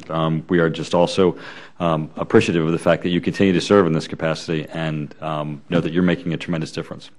With that, we will turn then to panel 2. We'll take a 5-minute break while we make that switch. Thank you.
I would like to provide a warm welcome to Mr. Weber, General Chambers, and Admiral Benedict. As I mentioned earlier, this annual nuclear budget hearing has typically focused solely on DOE and NNSA programs and budgets. However, the Department of Defense also has a significant role in maintaining our nation's nuclear deterrent and is directly responsible for shaping many of NNSA's plans and programs. Therefore, I've asked 3 key DOD leaders to testify in the second panel, you close the doors? Thank you. On the Department's nuclear programs and budgets and the linkages within NSA, Mr. Weber, you are now recognized for your opening statement. If you would also, and we have your written statements, if you could, in about a 5-minute time period, although we're not going to run the clock, summarize what your statement is. We'll turn then to the first round of questions. Mr. Weber. Chairman Turner, Ranking Member Sanchez, and members of the subcommittee, thank you for giving me the opportunity to discuss the 2012 budget request for Department of Defense Nuclear Forces programs. It is an honor to come before you with my colleagues, General Chambers and Admiral Benedict, to provide testimony on the Department's nuclear deterrence requirements. Today's testimony will focus on our work with the Department of Energy, from whom you just heard, to ensure a safe, secure, and effective nuclear deterrent for as long as nuclear weapons exist. Building upon a long-standing Department of Defense, Department of Energy partnership, the Nuclear Weapons Council has made substantial progress over the past 2 years. As stated in this subcommittee's letter to the Honorable Paul Ryan concerning nuclear weapons-related appropriations, a safe, secure, and reliable nuclear stockpile is essential to United States security. America's strategic forces continue their role as a pillar of our national security. In the past few months, I have had the opportunity to witness firsthand our forces' dedication and commitment to this mission. I traveled to Naval Base Kitsap in Washington State last fall, and in February of this year to Malmstrom Air Force Base, Montana. During these visits, I spoke with the extraordinary airmen, sailors, and Marines who gave me a great appreciation for the challenges they face each and every day executing our strategic deterrent mission.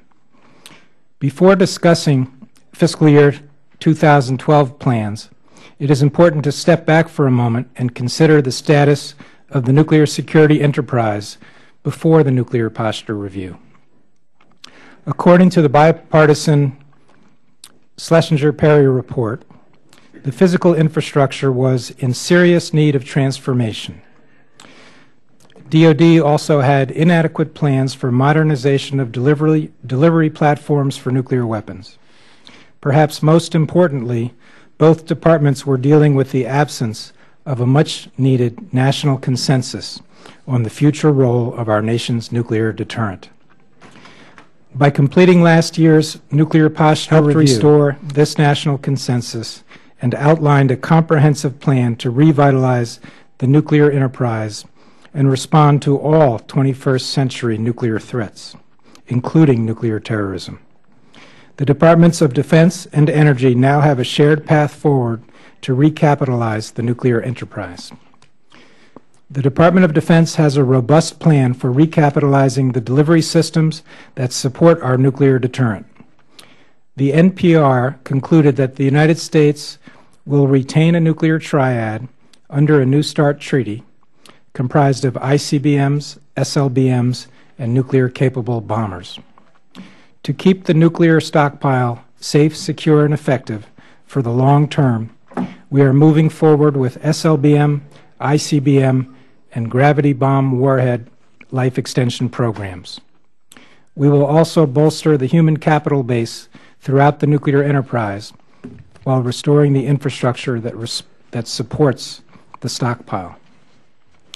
Nuclear threats to our nation have changed significantly in the last 20 years. Indeed, the world is safer today from the threat of full-scale nuclear war than it was during the Cold War. While the U.S. and Russia reduce the number and role of nuclear weapons, the U.S. must retain and maintain a safe, secure, and effective arsenal. We ask you to support the President's 2012 budget request so that we can further these goals. I appreciate the opportunity you have given us to testify today and would be pleased to answer your questions. Thank you, General Chambers. Chairman Turner, Ranking Member Sanchez, and distinguished members of the subcommittee, thank you for the opportunity to discuss your Air Force's strategic deterrent forces. Your Air Force nuclear enterprise consists of 450 intercontinental ballistic missiles, 96 bombers, squadrons of F-15C and F-15E dual-capable fighters, and approximately 23,000 dual-capable airmen who operate and sustain them. These forces produce the strategic deterrence that remains vital at a time when the national military strategy identifies a strategic inflection point. Maintaining credibility of our strategic deterrent requires a long-term, visible commitment to our nuclear capabilities. Continuing to strengthen our nuclear enterprise remains the Air Force's #1 priority. Our Secretary and Chief of Staff articulated strategic guidance to ingrain the Air Force's commitment to the advances we have made and to sustain the focus on the nuclear enterprise. My written statement lays out that guidance, and I respectfully request that statement be entered into the record. Today, I would like to highlight the following areas: our focus on human capital to ensure appropriate nuclear expertise at all levels, the importance of modernizing and recapitalizing nuclear deterrent operations capability, and implementation of the Nuclear Posture Review and New START. When the Air Force established reinvigoration of the nuclear enterprise as our top priority, we included our most precious resource, our airmen, as an integral part of that effort. In response, the nuclear and personnel communities jointly created an analytical process resulting in a comprehensive nuclear enterprise human capital effort, which lays out the active management steps required to deliberately develop airmen and their nuclear expertise. From investing in our people to investing in our weapon systems, every one of our systems in the Air Force's nuclear enterprise is undergoing some form of modernization or recapitalization. Successful deterrence over the next 2 decades requires sustaining and modernizing our force structure in a consistent and deliberate manner. During the next 7 years, implementation of the 2010 Nuclear Posture Review and the New START will bring a reduction in the role and numbers of nuclear weapons in our national security strategy. The Air Force will remove, for example, multiple warheads from its ICBMs. The United States and Russia will reduce the number of accountable strategic warheads. Final force structure numbers will be based on meeting the combatant commander's requirements and maintaining overall effectiveness of the deterrent force.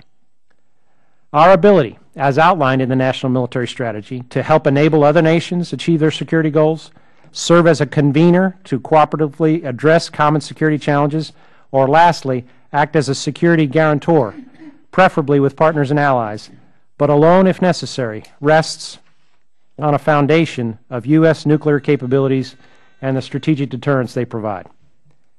The President's budget request reflects the positive steps we are taking to improve this Air Force core function. Across the FYDP, Air Force investment in nuclear deterrence operations totals $28 billion. The Air Force is committed to ensuring this investment results in systems and capabilities that best operationalize strategic deterrence for our nation. The National Military Strategy acknowledges that our nation's security and its prosperity are inseparable, and preventing wars is as important as winning them and far less costly.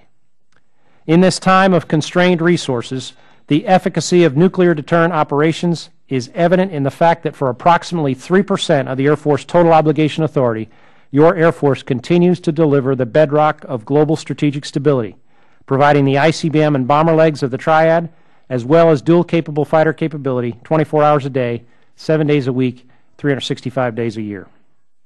Thank you for this subcommittee's continued support of America's Air Force, and particularly its support to our airmen and their contributions to strategic deterrence. Thank you, Admiral Benedict. Chairman Turner, Ranking Member Sanchez, distinguished members of the subcommittee, it is an honor to testify before you today representing Strategic Systems Programs.